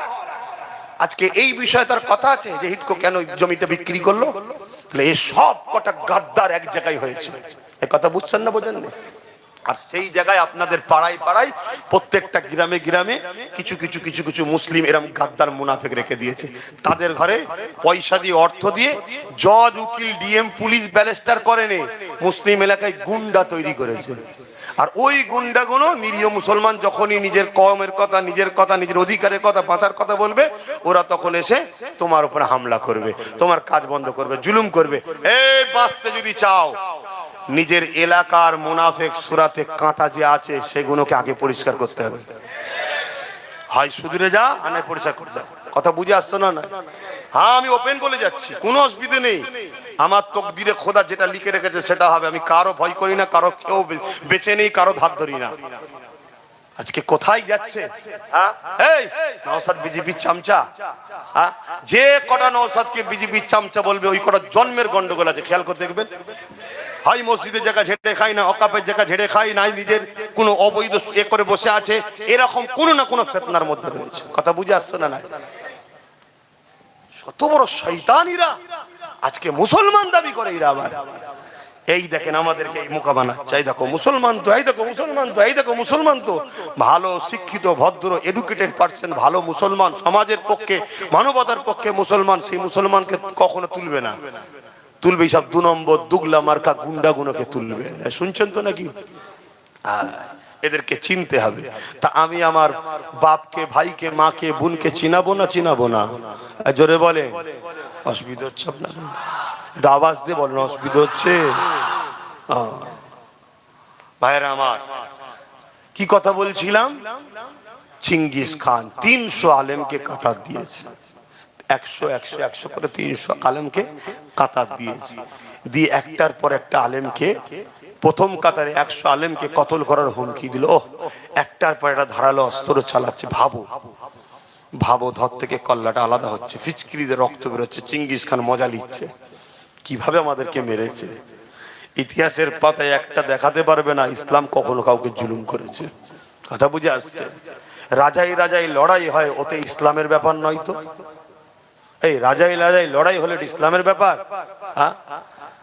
যখন কোন মুসলমান ভালো কাজ করবে তখন সেটাকে প্রচার করবে না। কোন দলের গুন্ডা মার্কা মুসলমান যদি কোনো ভুল কাজ করে তখন সেটাকে হাইলাইট করবে, এই দেখো মুসলমান এই করেছে। কেন মুসলমান কি বলো? তো মুসলমান নয়, তো অমুক দলের লোক, অমুক দলের কথাই কাজ করেছে, ওটা তখন বলবে না। সেই ঘুরিয়ে আমাদেরকে ক্ষতি করো, ইসলামকে অপমান করো। তো ভাইয়েরা আমার, যুবক জাগো, যুবক ওঠো, ভাবো, বোঝো, বিরাট বড় ভয়ানক মেঘলা উঠেছে। শুধরে যাও যুবক। তোমার মাচানে আড্ডা দিবার জন্য তুমি আসনি, তুমি গান নিয়ে, মেলা নিয়ে, ফাংশন নিয়ে হই হই করার জন্য তুমি আসনি যুবক। ওই দিকে করতে গিয়ে তোমার কি হারাচ্ছে তুমি বুঝতে পারছো নি? কতদিন আগে বোম্বাই কি বলে বিহারে ভোট হয়ে গেল, যারাই 10,000 টাকা দিয়ে নেচেছে, ভোট দিয়েছে, তারাই এখন কাঁদছে, বলছে আরে 10,000 रुपया दिए थे हम जाके ভোট ডাল দিয়ে আজ हमारी घर तोड़ रहे। জিতার পরে তাদেরই ঘর ভেঙে দিচ্ছে। দেখেছেন তো নাকি? এগুলো দেখাবেন, সমাজকে একটু দেখান। যদি শেখে আমার কম 1,000, 2,000, 5,000 ভোট বিক্রি করবে, করো না, করো। আব্বাস সিদ্দিকী গেলে চিন্তা করতে হবে না। আব্বাস সিদ্দিকীর একটা আলাদা পাওয়ারের ব্যাপার আছে। কথা বুঝে আসছো তো নাকি? ইজা জুলজিলাতিল আরদু জিলজালাহা, বেশি পাকামু করবে ভূমিকম্প হয়ে পুরো কলিকাতাই শেষ হয়ে যাবে। এই কথা বুঝে আসছো না? না, ইজা জুলজিলাতিল আরদু জিলজালাহা, আল্লাহ কঠিনতম ভূমিকম্প পাঠাবে, কঠিন কঠিন ভূমিকম্প। আকাশ সমান বাড়ি করেছো, গরিবের রক্ত ঝেড়ে, এতিমের রক্ত ঝেড়ে, মানুষের পয়সা, সে মানুষটা হিন্দু হতে পারে, তারও পয়সা ঝেড়ে যদি কেউ বাড়ি করে তার উপরও আল্লাহ লানত হবে। ও হিন্দুতে কি হয়েছে? স্রষ্টা তো সবার একজনই। তুমি স্রষ্টার সৃষ্টিকে জুলুম করে, তার জায়গাকে দখল করে, তাকে মেরে বার করে দিয়ে তুমি সেখানে আকাশ ছোঁয়া বাড়ি করেছো। খোদার গজব আসবে না? আসবে, খুব শিগগিরই আসবে। যাক, আমার মসজিদের জায়গা হিট করে ওখান থেকে লেলিচ্ছে, দেখছেন না? তো বাঁচাতে হবে না? বাঁচাতে গেলে ঐক্যবদ্ধ হতে হবে। পাশাপাশি যে পাওয়ারে লোহা কাটছে, জায়গা লিচ্ছে, ওই পাওয়ার দখল করতে হবে। ওই পাওয়ারের ভাগিদারি যে দেবে তার সাথে আমরা থাকবো, যে ভাগিদারি দেবে না তার সাথে আমরা, ওই বলবে আমায় দাও আমি তোমায় রুখবো, আমায় দাও আমি তোমায় বাঁচাবো, বলেছিল না কলকাতার নামাজে দাঁড়িয়ে রেড রোডে, বিজেপির হাত থেকে আমি বাঁচাবো, পুরো দেশে আবার বলছে। মানে পাগলি যে কখন কি বলে বোঝা মুশকিল। বাঁচাবো, কোনো চিন্তা নেই। আর লাস্টে কি ফাঁসান ফেসে দিল, হ্যাঁ? হাসুনি, কোন গর্তেই পড়ে আছো বুঝতে পারছো নি, হাসি বেরোচ্ছে তোমাদের মুখ দিয়ে। হ্যাঁ, ওই রকম বললে হবে না। বাঁচাতে যদি সত্যিই চাও, আসো বন্ধুত্ব করি, একসাথে পার্টনারে লড়াই করব। তোমারও থাকবে অংশ, আমারও থাকবে অংশ। তুমি বেশি লাও না, আমাকে 10% দাও না। কথা বুঝে আসছে না? ওই চেয়ারের একটা পায়া, ওই চেয়ারের একটা পায়ে যে ভাইটা বসে আছে, বসুক না। 3টে পায়া ওনার থাক না, একটা আমাদের থাক। উনি যদি বসে বলে দিল্লি যা, বলবো ওঠ, পাটা খোল। পড়বে না? পড়বে না? হ্যাঁ, তো এই পাওয়ারটার দরকার আছে না? না, এইটাই আমি বুঝাচ্ছি। আসেন বাপ জানেরা, মায়েরা, বোনেরা, এ নবী পাকের প্রেমিকেরা, চেঙ্গিস খান একটার পর একটা আলেমকে হত্যা করার জন্য হুকুম দিল। প্রথম কাতারে 100 আলেম দাঁড়িয়েছিল, দ্বিতীয় কাতারে 100, তৃতীয় কাতারে 100, মোট 300 আলেমের মধ্যে প্রথম কাতারে আলেমকে হত্যা করার ইজাজত দিয়ে দিল। যখনই জাল্লাদ হত্যা করতে লেগেছে, একটার একটা উলামা ধরতে কল্লাখানা আলাদা হতে লেগেছে। ওই প্রথম কাতারে একজন বয়স্ক উলামা ছিলেন, তিনি দ্বিতীয় কাতারে চলে গেলে। চেঙ্গিস খান দেখলো, কিছু বললো না। দ্বিতীয় কাতারে আগে থেকে 100 ছিল, ইনি যখন প্রথম কাতার থেকে দ্বিতীয় কাতারে এলো, 101 জন হয়ে গেল। প্রথম কাতারে 99 জন শহীদ হয়ে গেল। চেঙ্গিস খান দ্বিতীয় কাতারকে হত্যা করার হুকুম দিয়ে দিল। দ্বিতীয় কাতারে আবার যখন কতল হতে লেগেছে, ওই উলামা, বুজুর্গ উলামাটা, বয়স্ক উলামাটা তৃতীয় কাতারে চলে আসলো। দ্বিতীয় কাতারে 99 জন এমন করে শহীদ হয়ে গেল, হত্যা হয়ে গেল। 100 জন হত্যা হয়ে গেল। এমন করে 3 নম্বর কাতারে ওই উলামাটা গিয়ে চলে এলে। চেঙ্গিস খান গিয়েছে, ওই উলামার সামনে বলতে লেগেছে, এ মুরব্বি, এবারে তুমি কোথায় যাবে? প্রথম কাতার থেকে দ্বিতীয় কাতারে চলে এসেছো, দ্বিতীয় কাতার থেকে 3 নম্বর কাতারে চলে এসেছো, এবারে তুমি কোথায় যাবে? কে তোমাকে বাঁচাবে? এবারে তোমাকে মেরে দেওয়া হবে। আল্লাহ পাকের আলেম বান্দা, তিনি কোন রকম ভয় না করে আসমানের দিকে মুখটা তুলে বলছে, আল্লাহ রয়েছে। আরো জোরে বলুন সুবহান আল্লাহ। এ কথা বলতে পারবেন না আপনারা? হ্যাঁ, কিন্তু আপনারা তো এতদিন বলছিলেন বিজেপির হাত থেকে দিদি বাঁচাবে, এই জন্য তো খোদার মার হলো। আল্লাহ সূরা বাকারাতে বলেছে, আমাকে ও আমার হাবিবকে ছেড়ে যার উপরে বিশ্বাস করবে তার দ্বারা আমি আল্লাহ তোমাদের মিটাবো। আজকে হলো না? হলো না? আমাদের তো সেই দিন ভেবে লিয়া দরকার ছিল, যেদিন বলেছিল কোরআন শেষ হবে আমার উন্নতি শেষ হবে না, সেদিন বুঝে লিয়া দরকার ছিল শয়তান আমাদের নয়। কিন্তু সেই দিনের পরেও যখন তুমি আমি তার সাথ দিলাম, তখন তো বুঝে লিয়া দরকার যে আল্লাহ এর হাতে আমাদেরকে মিটাবে, মিটাচ্ছে। ওবিসিটা শেষ, ওবিসি বোঝো, একটাও মুসলমান আর চাকরি আর ভালো জায়গায় পড়াশোনা করতে পারবে না। মুসলমানের ছেলেরা আর যা একটা দুটো ডাক্তার, উকিল, জজ, ডিএম হচ্ছিল, আর একটাও হবে না। তার 12টা বেজে দিয়েছে, খবরই হয়তো রাখো না। আর যখন আমি কথা বলবো মনে রাখতে হওয়া স্বাভাবিক, একটু খোঁজ লাও, একটু খোঁজ লাও। আব্বাস দা বলছে একটু মিলাও, মিলিয়ে দেখো ভুল বলছি কি সত্য বলছি, একটু যাচাই বাছাই তো করো। যদি ডাইরেক্ট বিশ্বাস করতে নাও পারো, যাচাই বাছাই তো করো। যেই বললেন আল্লাহ আছে, চিঙ্গিস খান রেগে গেছে আল্লাহর নাম শুনে। চিঙ্গিস খান রেগে গেছে, রেগে গিয়ে জাল্লাদকে হুকুম করে, জাগে এই বয়স্ক উলামাটাকে কতল কর। ব্যাস, চিঙ্গিস খানের মুখ দিয়ে যেই হুকুমটা বেরিয়েছে, আমার আল্লাহর খেল শুরু হয়েছে। বলুন আল্লাহু আকবার। প্রথমে এটা দিল থেকে বলে নিন আল্লাহু আকবার। তার মানে আল্লাহ তিনি যিনি সব থেকে মহান। আছে তো নাকি আল্লাহ? সেই ক্ষমতা আছে তো? আল্লাহু সাইয়্যুন কাদির, তিনি তো একমাত্র শক্তিমান। আল্লাহুস সামাদ, তিনি কারো মুখাপেক্ষী নয়, কোন দুর্বল তেনাকে স্পর্শ করতে পারে না। সুবহানাল্লাহ, আল্লাহ সেই পবিত্র সত্তা যে সমস্ত বুরাই, দুর্বল, কমজোর থেকে যিনি পাক পবিত্র। জোরে বলুন সুবহানাল্লাহ। ব্যাস, যেই কথা বলেছে চিঙ্গিস খান, আমার আল্লাহ পাকের খেল শুরু করে দিয়েছে। ইশারা হয়ে গেছে, আল্লাহর ইশারাতে গাছের পাতাও লড়ে, তাই তো নাকি? ঘোড়া লাফানো শুরু করেছে। তো এমন লাফান লাফাচ্ছে, ঘোড়াকে আর থামাতে পারছে না চিঙ্গিস খান, লাগাম ধরে কোনো ভাবে পারছে না। ওই দৃশ্য দেখতে সব ব্যস্ত। চিঙ্গিস খান কতল না করে দাঁড়িয়ে গেছে। এবারে ঘোড়া ছুট দিয়েছে, ঘোড়া পিছনে এবার তার যত সৈন্য সামন্ত ছিল, সর্দার রাজাকে, চিঙ্গিস খানকে বাঁচাবে বলে তারাও ছুটছে। জাল্লাদ অস্ত্র ফেলে দিয়ে ছুটছে। লাস্টে ঘোড়া ছুটছে, লাফাচ্ছে, ইদিক উদিক করছে। একটা সময় ডিসব্যালেন্স হয়ে চিঙ্গিস খান ঘোড়ার পিঠ থেকে পড়েছে, কিন্তু একটা পা ঘোড়ার পা রাখার পাদানিতে জড়িয়েছে, আর একটা পা ঘুরে পড়েছে। এই অবস্থায় চিঙ্গিস খানের কখনো পাহাড়ে পাথরে আঘাত দেয়, গাছে আঘাত দেয়, চিঙ্গিস খানকে ঘোড়া এইভাবে দোদকে দোদকে ছিন্ন বিচ্ছিন্ন করে। চিঙ্গিস খান যখন মরে জাহান্নামে ঢুকে গেছে, তারপরে ঘোড়া দাঁড়িয়েছে। বলুন আল্লাহু আকবার, বলুন আল্লাহু আকবার, বলুন আল্লাহু আকবার। জন্মিছি একদিন, মরবো একদিন। যেদিন আমার কপালে আছে সেদিন হব।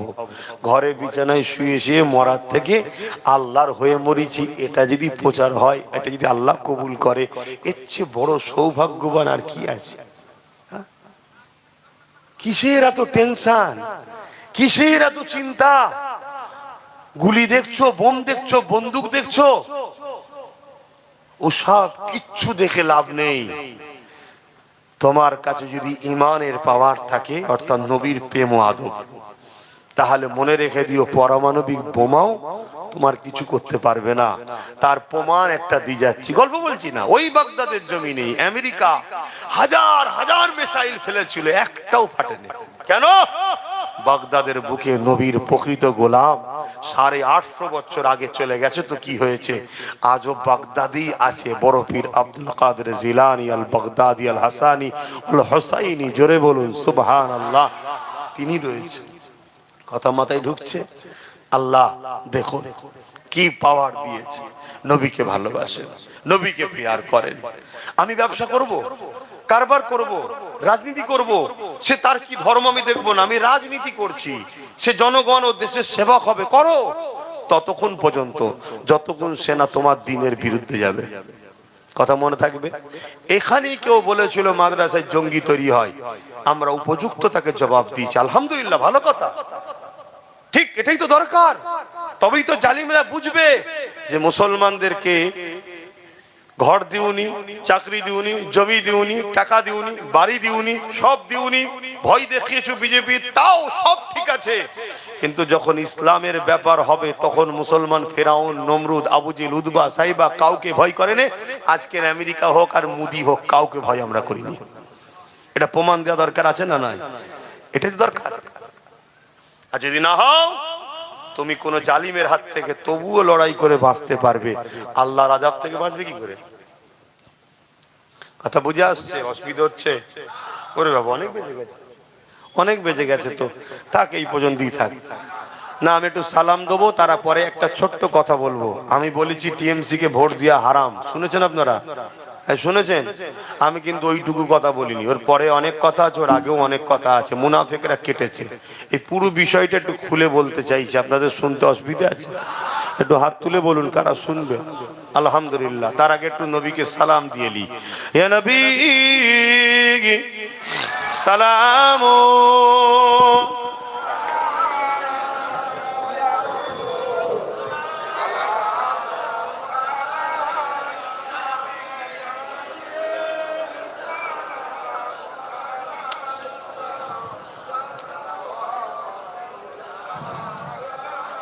طلع البدر علينا من شنيعة الوداع وجب الشكر علينا ما دعا لله أهداي يا نبي سلام يا رسول يا حبيب سلام সালাওয়াতুল্লাহ কঠিন হাসরের দিনে কি আছে মোদের কপালে গুনাহগার উম্মাত আপনার লইবেন সঙ্গে মাহশরে ইয়া নবী সালাম ইয়া রাসূল ইয়া হাবিব সালাম সালাওয়াতুল্লাহ। একটা কথা মনে পড়েছে, একটু বলি, মন দিয়ে শোনে। আপনারা আমার বাপ সমতুল্য, ভাই সম, দাদা হুজুরকে ভালোবাসেন তো? আমাকে সন্তানের মতো, ভাইয়ের মতো ভালোবাসেন তো? আচ্ছা বলুন, আমরা ধরুন একটা গ্রুপ 50 জন কি 100 জন, শুনছেন তো? 50 জন কি, আরে আমাদের কারিমুল্লাহ ভাই যে, তোমার এখানে দাওয়াত আছে, বসো আসো, এদিকে আসো, এদিকে চলে আসো। শুনছেন তো নাকি? বলবো না, ছেড়ে দেবো? একটা জায়গায় ধরুন আমরা 100 জন লোক আছে, শুনছেন? 100 জনের লোকের মধ্যে থেকে কেউ কোনো ধর্মস্থান তৈরি করছে, শুনছেন? তখন সে সাম্প্রদায়িক হচ্ছে না। আর একজন কেউ মসজিদ করতে যাচ্ছে, অমনি সাম্প্রদায়িক হয়ে গেল। তাহলে তখনই বুঝে লিয়া দরকার, এরা ইসলাম ও মুসলমানকেই সাম্প্রদায়িক মনে করে। সে ভুল করছে কি ঠিক করছে, আমি পক্ষে বিপক্ষে যাচ্ছি না, কথা বুঝে আসছে? সে সময় হলে আলোচনা হবে। কেন অনেক কিছু দেখতে হয়, কেন বিগত দিন যখন কোনো লোক দেখি এক জায়গায় দাঁড়াতে পারে না, তার বিষয়ে কথা বলতে গেলে একটু ভেবে ভেবে বলতে হয়। তার আমি পক্ষে বিপক্ষে যাচ্ছি না। আমার বক্তব্য, তুমি করছো একটা ধর্মস্থান, আর একজন কেউ যদি করে, অমনি সে সম্প্রদায় হয়ে গেল। এটা দেখে শিক্ষা নিতে হয়। এই আমার কওম, এটা দেখে শিক্ষা নিতে হয়। আজ কাউকে কোনো বাহানায় লাথি মারা হচ্ছে, কালকে তোমাকেও কোনো বাহানায় লাথি মারা হবে। যার জন্য চুরি করলে, যার জন্য লড়াই করলে, যার জন্য কেস খেলে, যার জন্য মার্ডার করলে, যার জন্য জাহান্নামের দরজায় পৌঁছেও গেছো, শুধু ঢুকতে বাকি। এই বুঝাবার জন্য বলছি, মানে এত খারাপ দিকে চলে গেছে। সেই তোমাকে একটা বাহানাতে বলছে বেরো, কেন? ও যদি বেরো বল, তাহলে তো তোমারও কাজ যেটা নয় তুমিও সেটা করছো, তোমারও তো বলা দরকার বেরো, কিন্তু না আমি মালিক, আমি যা কিছু করবো। কথা বুঝে আসছে না? নাই, এইটা একটা বোঝা দরকার। তো যাক, আমি পক্ষে বিপক্ষে যাচ্ছি না, পক্ষে বিপক্ষে যাচ্ছি না, আমি এই বিচারিতাটাই যাচ্ছি যে মসজিদ, মাদ্রাসা, কবরস্থান, ঈদগাহকে এত ঘৃণা কেন, আমি এই বিচারিতারাই যাচ্ছি। কথা বুঝে আসছে? অথচ সংবিধান বিরোধী কাজ হচ্ছে দেশের জনগণের টাকায় ধর্মস্থান করা, আর কেউ কারো বাপের টাকায় করছে। আমি আবার বলছি, সে ঠিক করছে কি ভুল করছে তর্কে আমি যাচ্ছি না। ও সময় এলে আমি বলবো, কেন আগে দেখি না রে বাবা, দেখি না, আগে হোক না, দেখি, তারপরে তার কথা কি হয়েছে না হয়েছে পরে সব ভাবা যাবে খুনি। তো যাক, আমি একটা কথা বলতে চাইছি। অ্যাকচুয়ালি ব্যাপারটা আমি কি বলেছি জানেন? রসুল বলছেন অন্যায় দেখলে হাত দিয়ে রোকো, অন্যায় দেখলে। এই কমিটি, ক্যামেরাম্যান, যদি কাটো আগেরটা আলাদা কাটবে, এটা আবার আলাদা কাটবে, একসাথে করে দেবে না, তাহলে মানে উল্টো হয়ে যাবে। না সব আমার সব রয়েছে, সব যন্ত্র সব কেটে কুটে সব ছড়িয়ে দিচ্ছে। কথা বুঝে আসছে? এতে কেউ আমার ভালো করছে, কেউ আবার আর বলছি না, অনেক কিছু করে ফেলছে। তো যাক, এমন কিছু করো না সমাজ যাতে ভুল মেসেজ না পায়। আমি সেই কাজের কাজই নয়, তুমি আমাকে আসামি করে দিলে, তুমিও পাপী হবে। তা ইসলাম বলছে অন্যায় দেখলে হাত দিয়ে রোকো। আমার রসুল বলছেন, মুসলিম শরীফের হাদিস, মানবেন না নবীর কথা? নবীর কথা যে মানে না সেই ইমানদার না কাফের? এজন্য বলেন পুরো তো টাটকা কাফের, কোনো টেনশন নেই। আবার কাফের বললেও অনেকে আবার অ্যালার্জি হয়, অনেকে আবার এরকমও বলে কোরআন হাদিস আল্লাহ নাকি কাউকে কাফের বলেনি। কত বড় তুই মূর্খ, নিজে থেকে ধরাতে দিচ্ছিস, পাগল, একটু চুপচাপ থাক না। বড় গোল জামা লেগে দিলেই মনে হয় যেন হুজুর। চুপচাপ খেয়ে বীর পালা, বেশি কথা বলতে যাসনি, এক্ষুনি ধরে ফেলবে সাধারণ লোক। এই মূর্খ রে, কোন হাতে খেতে হয় সেটাও জানে না, দরজা বন্ধ করে খা, নাই ধরা পড়ে যাবে। তো কথা যাই হোক, তা মুসলমানকে মুসলমান বলতে হয়, মোমেনকে মোমেন মুসলমান বলতে হয়, মুনাফিককে মুনাফিক মুসলমান বলতে হয়, মুশরিককে মুশরিক বলতে হয়, কাফেরকে কাফের বলতে হয়, ভালোকে ভালো বলতে হয়, চোরকে চোর বলতে হয়, ডাকাতকে ডাকাত বলতে হয়, ওলিকে ওলি বলতে হয়, মুফতিকে মুফতি বলতে হয়, আলেমকে আলেম বলতে হয়। আমাকে কেউ যদি বলে হাফেজ আব্বাস সিদ্দিকী, আমি হাফেজ, তাহলে চিটিংবাজি হবে না? হাফেজকে হাফেজ বলতে হবে, ঠিক তো নাকি? যার যেটা থাকে সেটা বলতে হবে তো, না কি বলবো? কাফেরগিরি কাফের না বলে কি বলা হবে? দাদু বলবেন নাকি? না না না বলবেন, কি বলবেন? কাফেরই তো বলতে হবে। আমি তো সবাইকে বলছি না, যে কুফরি করে সে কাফের। যে কুফরি করে, যে রসুলের কথাকে অস্বীকার করে, অবিশ্বাস করে, অমান্য করে, খিল্লি করে, তুচ্ছ তাচ্ছিল্য করে, সে তো কাফের। দাদা হুজুর ওসিয়তনামা আছে, দাড়ি টুপি জুব্বা পাগড়ি, কেউ যদি তুচ্ছ তাচ্ছিল্য করে সে কাফের। টুপি পরে না, কেউ বলতে পারবে না কি ছেলেগুলো কাফের? এই যাদের মাঝে টুপি নেই এরা কাফের, কেউ বলতে পারবে না? কিন্তু একজন যদি টুপি কেলে তুচ্ছ তাচ্ছিল্য করে, ওই দেখলেন না, এই সামনে রোজার মাস আসবে, কত দেখবেন সারা দিন পেট মুটা করে খেয়েছে হারামখোর, আর মাথায় টুপি দিয়ে গিয়ে বসে, একই টুপিকে নিয়ে খিল্লি করা হচ্ছে নয় না? দাড়ি টুপি জুব্বা পাগড়িকে তুচ্ছ তাচ্ছিল্য করলেই কাফের হয়ে যাবে। দাদা হুজুর ওসিয়তনামা দেখে নেবেন, ওইদিকে আমি যাচ্ছি না। আমি যেটা বলবো, কেন আমার ভাই এসেছে, সে একটা সম্মানীয় ব্যক্তি, আল্লাহ তার ইজ্জত দিয়েছে, সেও মানুষের কাছে দিনের কথা বলে, মাঝে মাঝে একটুখানি কড়া বলে ফেলে, বলে ফেলার জন্য অনেকে আবার পিছনেও লেগে যায়। কথা বুঝে আসছে, এটা হয়। তবে আমি ভাইকে সবার সামনে বলবো, হক কথা বলতে হবে। তবে আবার ইসলামী বলেছে মুক্তাদায়ে হাল বুঝতে হয় এবং হিকমার সাথে বলো। কথা বুঝে আসছে? হিকমার সাথে বলো। অতএব এটা একটু খেয়াল রাখা দরকার। যাক, আমি ওদিকে যাচ্ছি না, আমি যেটা বলছি সেটা, তোরা গজলের পিছনে পড়ে আছিস, আমি যেটা বলছি সেটা শোন। বেঁচে থাকলে অনেক গজল শুনবি, ইসলাম থাকলে অনেক গজল শুনবি। কালকে জলসা করতে পারবি, কি মানে আছে? কালকে তো বলতে পারে ইসলামিক কোনো প্রোগ্রাম চলবে না এদেশে, যে দেশে বলে মসজিদ চলবে না, মাদ্রাসা চলবে না, কাল তো বলতে পারে ইসলামিক কোনো সভা জলসা হবে না। কি করবি? তোদের কি ক্ষমতা আছে বলতে কি না?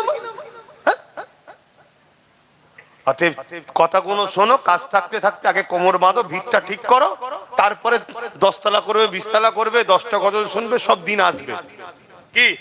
হ্যাঁ, নলেজ সিটিতে এখন বিল্ডিং করছি, ভালো তারে ভিত দিচ্ছে, এখন নেই মালপানি কম, কাল এত টাকা এসে যাবে, হয়তো 20 তলা করতে হবে, পয়সা নেই, এসে গেছে। কিন্তু তলা যদি এখন কাঁচা হয়ে যায়, তোমার তলাতেই সব ঢুকে যাচ্ছে, ওখানেই হু করে 3 তলার খরচ তলাতে 1 তলাতেই ঢুকে যাচ্ছে। না, আমি হালকা করে করলে হু করে বেড়ে যাবে। তো এইগুলো ভবিষ্যতের কথা ভাবতে হবে, আগে তৈরি করো। তো যাই হোক, আমি যে কথা বলছিলাম, এই সুযোগে নলেজ সিটিরও প্রচারটা করে নিলাম। কি অনেকে বলবে, দেখেছি এই সুযোগে নলেজের প্রচারটা করে নিল। তো যাই হোক, প্রচার খারাপ তো কিছু প্রচার করিনি, ভালো জিনিসই প্রচার করেছি। তো যাই হোক, আপনার আমার বাপ ভাই হন তো, তাই একটু হাসি খুশি করছি। কি কথা বলছেন? হ্যাঁ, আল্লাহ নবী মুসলিম শরীফের হাদিসে বলছে, অন্যায় দেখলে হাত দিয়ে রোখো। যদি হাতে রুখতে না পারো, মুখ দিয়ে প্রতিবাদ করো। যদি মুখ দিয়ে প্রতিবাদ করতে না পারো, অন্তর থেকে ঘৃণা করো। সবার দ্বারা হাত দিয়ে রুখা তো সম্ভব নয়, সবার দ্বারা মুখ দিয়ে প্রতিবাদ সম্ভব নয়। অনেকের অন্তর থেকেও ঘৃণা করা দরকার। কিন্তু রসুল অন্তর থেকে ঘৃণা করার পরে বলছে, ঘৃণা যারা অন্তর থেকে করবে এদেরও ঈমান আছে, কিন্তু দুর্বল। এ ক্যাটাগরির ইমান হাত দিয়ে প্রতিরোধ করা, অন্যায় দেখেছে হাত দিয়ে রুখে দিয়েছে। আর দ্বিতীয় স্তরের ইমান মুখ দিয়ে প্রতিবাদ করা। যদি মুখ দিয়ে প্রতিবাদ করতে না পারে, কমসে কম এইটুকু গুণ যেন থাকে, অন্তর থেকে ঘৃণা করে দূরে সরে যাবে। আর তা না করে যদি কেউ অন্যায়কে সাপোর্ট করে, তার মধ্যে ইমান থাকবে না। কথা বুঝে আসছে? আবার রাসূল মিশকাত শরীফের হাদিসের মধ্যে কি বলছে, যে জালিম জানার পরে তুমি যদি তাকে শক্তিশালী করার জন্য সহযোগিতা করো, সাপোর্ট করো, তাহলে তোমার মধ্যে ঈমান, তুমি ইসলাম থেকে বেরিয়ে যাবে। রাসূল এই কথা বলেছে, ইসলাম থেকে বেরিয়ে যাবে। যে ইসলাম থেকে বেরিয়ে যেতে ঈমান থাকে, এই কথাটাকে দুটো হাদিসকে সামনে রেখে আমি আমার ভালোবাসার বাপ মাদের ঘরে বুঝাবার অধিকার আছে না নাই? আমি বুঝাতে গিয়ে কোনো এক জায়গায় বলেছিলাম যে কি, কেন্দ্র সরকার ক্ষমতার জোরে ওয়াকফ কালাকানুন করে মসজিদ মাদ্রাসা দখল করছে। এটা আজকের কথা না, অনেক দিনের কথা। তো সেই জায়গায় আমাদের উচিত, কেন্দ্র সরকার এই আইনটা ঠিক করছে না অন্যায় করছে? জোরে বলুন। রাসূলুল্লাহর হাদিস হাত দিয়ে রুখতে হবে। যদি হাতে ক্ষমতা না থাকে, প্রতিবাদ করতে হবে। যদি প্রতিবাদ করতে না পারি, কেন্দ্র সরকারকে ঘৃণা করে দূরে সরে যেতে হবে। তা না করে কোনো মুসলমান যদি দাবিদার কেন্দ্র সরকারকে ভোট দেয়, তার কি ঈমান থাকবে? তার মানে আমি মসজিদ মাদ্রাসার বিরুদ্ধে, তুমি আমাকে ভোট দিয়ে শক্তিশালী করছো, তাহলে মসজিদ মাদ্রাসা ভাঙি। তা তুমি কি মসজিদ মাদ্রাসার দুশমন নয়? ভোট দিয়ে মানে তো সাপোর্ট করা, সহযোগিতা করা। রাসূল বললেন যে জালিম হবে, তাকে যদি তুমি সাপোর্ট করো, জানার পরে তুমি ইসলাম থেকে বেরিয়ে যাবে। কেন্দ্র সরকার জালিম হ্যাঁ কি না? কথা বলে, সব থেকে বড় জালিম তো আমার মসজিদ মাদ্রাসার উপর আঘাত করছে। তো এই কথাই আমি কেন্দ্র সরকারকে ভোট দিলে ঈমান থাকবে না, এটা প্রথম বলেছি। বলার পর আমি বলেছি, আজকে কেন্দ্র সরকারের বিরুদ্ধে আন্দোলন হবে, আর বাংলা সরকার যদি বলে দিল্লি চলে যাও, এ থেকে কি আমাদের বুঝতে বাকি যে কেন্দ্র সরকারের সাথে সেটিং আছে?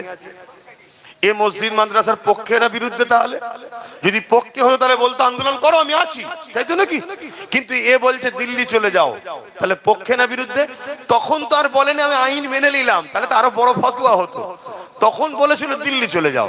তারপর আমি বললাম, যদি কেউ বলে কোরআন শেষ হয়ে যাবে, উন্নতি শেষ হবে না, সে কোরআনের পক্ষে না বিরুদ্ধে? আপনারা বলুন, এই কথাটা ঠিক বলেছে না ভুল বলেছে? কোরআন কি শেষ হয়ে যাবে? এই জন্য বলে এ ঝাঁটা খাকি মরে জাহান্নামে ঢুকে যাবে, তো কোরআন শেষ হবে না। এ কথা ভুল বলছি নাকি? এ কথা বলা ভুল বলছি? তাহলে এই যে কোরআনের বিরুদ্ধে যে কথা বললো, এটা ঠিক বললো না অন্যায় করলো? এই অন্যায়ের বিরুদ্ধে রাসূল কি বললেন? হাত দিয়ে রোকো। যদি হাত দিয়ে রুখতে না পারো, মুখ দিয়ে প্রতিবাদ করো। যদি মুখ দিয়ে প্রতিবাদ করতে না পারো, অন্তর থেকে ঘৃণা করো। তা না করে কোনো মুসলমান যদি ভোট দেয়, তার ঈমান থাকবে? তারপরে এ প্রসাদ খাওয়াচ্ছে, প্রসাদ খেলে ঈমান থাকে? তারপরে আরো অনেক কিছু কথা। তারপরও আমি কি বলেছি জানেন? এসব বলার পরে, যদি তোমরা মনে করো যে ডাকাত রুকার জন্য চোরকে দরকার, তাহলে একে বলো ক্ষমা চাইতে। এ আমার দিল্লি চলে যাও বলাটা বলুক অন্যায় করেছে, কোরআন শেষে বলাটা ভুল করেছে, ক্ষমা চাইতে বলো, তাহলে আমি আব্বাস সিদ্দিকী বলবো না। কথা বুঝে আসছে না? নাই কেন? কেউ যদি ভুল করে ক্ষমা চাইলে তাকে তার ওই বিষয়ে কথা বলা যায় কি? কিন্তু যদি ক্ষমা না চাই, এরপরও কোনো মুসলমান যেদিকে সাপোর্ট করে, মানে এর কথাকে সাথ দিল, কোরআন শেষে মেনে নিল, তা তার মধ্যে কি ঈমান থাকবে? একজন অমুসলিম কিন্তু আমার কোরআনের বিরুদ্ধে কথা বলে না, গণতান্ত্রিক দেশে তুমি তাকে সাপোর্ট করতে পারো? কেন? তুমি তাকে নেতা বানাচ্ছ কি জন্য? দেশ ও দেশবাসীর সেবার জন্য, ধর্মের জন্য তো বানাওনি। এটা দুনিয়াদারি। কিন্তু ও যেই বলবে তোমার দিনের বিরুদ্ধে,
করবে, আপনি কার সাথ দেবেন? জোরে বলুন, কার সাথ দেবেন? আজকে আমরা চোখের সামনে দেখছি কেন্দ্র সরকার মসজিদ মাদ্রাসা মিটাচ্ছে, তার সাথ রাজ্য সরকার দিচ্ছে। আবার চোখের সামনে অপর দিকে দেখছি নবী বংশের একটা ছেলে সুপ্রিম কোর্টে মসজিদ মাদ্রাসাকে বাঁচাবার জন্য কেস করছে, রাস্তায় আন্দোলন করে মসজিদ মাদ্রাসার জন্য জেল খাটছে। এই জায়গায় দাঁড়িয়ে থেকে তার সাথ দেওয়া দরকার আছে না? না, আমার সঙ্গে কারা একমত হাত তুলে দেখান। এ কথা তো একমত নাকি? হাত নাবান, কথা ক্লিয়ার, শেষ। এবারে আপনি এই কথার উপরে থাকবেন না কাল বিক্রি হবেন সেটা আপনি জানবেন, আপনার আল্লাহ জানবেন, আমার জানার আর দরকার নেই। আমার এই পর্যন্ত কাজ ছিল, আমার এই পর্যন্ত কাজ ছিল ইসলাম বিদ্বেষীদের বিরুদ্ধে গণতান্ত্রিক দেশে আমি সংবিধানকে সামনে রেখে আমার যে ক্ষমতা ধারা সেই লাইন অনুযায়ী আপনাকে সেই রাস্তা দেখিয়ে দিলাম। যে ক্ষমতায় আমার মসজিদ মাদ্রাসা মিটিয়েছে ওই ক্ষমতায় আমাকে ফিরে আসতে হবে। আজকে আমি প্রায় জায়গায় বুঝাচ্ছি, আপনাদেরকেও বুঝাচ্ছি, আমি আপনি ওর পাশে থাকবো। ও কি করছে? ও দলিতদের কাছে যাচ্ছে, দলিতদের যে বুঝাচ্ছে ভাই মার তো তোমরাও খেচ্ছ, আমরাও খেচ্ছি, যেখানে তোমরা বেশি তোমরা দাঁড়াও, আমরা মুসলমান 15-20% তোমাকে সাথ দেবো। যেখানে আদিবাসী বেশি ভাই, আদিবাসী ভাইয়েরা তোরা দাঁড়া, আমরা মুসলমান তোদেরকে ভোট দেবো। যেখানে মতুয়া বেশি, আমরা তো একদিন জানতাম মতুয়ারা আমার দেশের লোক, যাদেরকে বিগত সরকাররা অনেক কলোনি এটা সেটা অনেক কিছু করে দিয়েছিল, আমাদের দেয়নি, তাদের দিয়েছিল, দিয়েছে না দেয়নি? আজকে সেই মতুয়া ভাইয়েরা তাদেরকে ছেড়ে দিয়ে এর পিছনে ছুটেছে, ছুটে আজকে কি পেল? তারা যে বাংলাদেশি আজকে আমরা জানতে পাচ্ছি। কি পাচ্ছেন না পারেন? কিন্তু আজকে তাদের উপরেও তো বিপদ নাকি? তাই এ নওশাদ যে তাদেরকেও বুঝাচ্ছে ভাই তোমরা যেখানে বেশি তোমরা দাঁড়াও, আমরা মুসলমান তোমাদের সাথ দেবো। ঠিক তেমনই যেখানে আমরা মুসলমান বেশি আমরা সেখানে দাঁড়াবো, তোরা আমাদের সাথ দে। এইভাবে যদি আমরা মিলেমিশে থাকি তাহলে কোনো জালিম এই গরিবদের ঘরে শেষ করতে পারবে? তাহলে ঠিক এইভাবে যেটা আমার দেশের সংবিধান, সংবিধানের 28 নম্বর ধারাতে যে যা ধর্ম চর্চা করবে, ধর্মস্থানকে তারা দেখবে, এতে সরকারের হস্তক্ষেপ নাই। সরকার ধর্মস্থান আঘাতও করতে পারবে না, সরকার ধর্মস্থান বানাতেও। এটা কি বলছে? সংবিধান বলছে। ও সংবিধানের বিরোধী করছে, এও সংবিধানের বিরোধী করছে। তাহলে একদিকে যেমন আমার ধর্মের উপরে আঘাত, অপর দিকে এরা দেশেরও বিরুদ্ধে। তো এই জায়গাতে আব্বাস সিদ্দিকী যা গুটি কত কথা বললো একদম দিল থেকে বলবেন, আমি কারোর উপরে জুলুম করব না, কিন্তু আমার জানা দরকার আপনারা আমার উপরে কেউ কষ্ট পেলেন, কেউ নারাজ হয়েছেন, তাহলে আপনারা আমার সাথে আছেন তো? আমার মতে একমত তো নাকি? তাহলে আগামী দিন একটা জায়গায় আমি ডাকবো, একটু মাথা দেখানো দরকার আছে, একটা ভিড় দেখানো দরকার আছে, অকাবের স্বার্থে এটা দরকার আছে। চেষ্টা চলছে, যদি আল্লাহ মিলিয়ে দেয় ব্রিকেটে আপনারা ঘাটের পয়সায় যেতে হবে। কিন্তু যার তার কথা শুনে চলে গেলে হবে না। আপনারা প্রতি শুক্রবার দিন আমি লাইভে বসি, ফিরিজাদা এমডি আব্বাস সিদ্দিকী বলে একটা ফেসবুক পেজ আছে এবং PABS বলে ইউটিউব চ্যানেল আছে, ওতে আমি লাইভও প্রচার করব। অমুক দিন অমুক টাইমে অমুক জায়গায় ব্রিকেটে হচ্ছে, যদি আল্লাহ মিলিয়ে দেয় আপনাদেরকে জানাবো, আসবেন। বলুন ইনশাআল্লাহ। কেন? যত মাথা বাড়বে জালিম তত ভয় খাবে। কথা বুঝে আসছে? আমাদের মধ্যে যারা দুর্বল আছে তারাও তখন চাঙ্গা হয়ে যাবে, ঠিক না বেটি? হ্যাঁ, আর চিন্তা নেই, আমার ভাই আছে। কি কিছু মানুষ আছে দুর্বল, আমি এখান থেকে খুলে আওয়াজ দিচ্ছি আমার প্রত্যেকটা ভাইকে একজন ধর্মগুরু হিসাবে, আমি কোনো রাজনীতির নেতা হিসেবে কথা বলছি, ধর্মগুরু হিসাবে আসো ভাইরা, যাদের জন্য লড়াই করছো তারা তোমাদেরকে এক ক্রিমিনাল বানাচ্ছে, সমাজ বিরোধী বলে প্রমাণ করাচ্ছে, তোমার ধর্মকে শেষ করছে, আগামী দিন তোমাকে প্রয়োজন হলে ছেঁটে ফেলে দেবে, যেমন অনেককে ফেলে দিচ্ছে, তোমাকেও কাল দেবে। তাই চলে আসো ভাই, চলে আসো, ঘরের ছেলে ঘরে চলে আসো। আসো আমরা আদিবাসী দলিত মতুয়াদের সঙ্গে বন্ধুত্ব করি, করে যার যেখানে সংখ্যা বাড়ি সে সেখানে থাক, যার সংখ্যা অনুপাতে ভাগিদারি। বাবা সাহেব বলেছে এই রাস্তায় আমরা চলবো। শেষ কথা, কেউ যদি বলে যে হুজুর সব ঠিক আছে, জলসাতেই সব কথা বললেন কেন, তাকে একটাই কথা বলবো, আগে গিয়ে ওই নেতাগুলোকে বোঝা যারা রাজনীতিতে চাকরি শিক্ষা কর্মসংস্থান না দিয়ে ধর্মের বিরুদ্ধে লাগছে, ওদেরকে বোঝা যে তুই রাজনীতি করছিস, রাজনীতি কর, ধর্মলে মাথা দিস না। তাহলে আমি বলবো আমি ধর্মনীতি করছি, রাজনীতিলে মাথা দেবো না। ওই গাছ লাগিয়ে দিয়েছি, ওই গাছই নওশাদ একাই দেখে নেবে। কথা বুঝে আসছে না? নাই। আর যদি তুমি আমার ঘরে হাত দাও তাহলে আমি তোমার ঘরে হাত দেবো না, দেবো না? তাহলে আপনারা আমাকে সালাম দেন।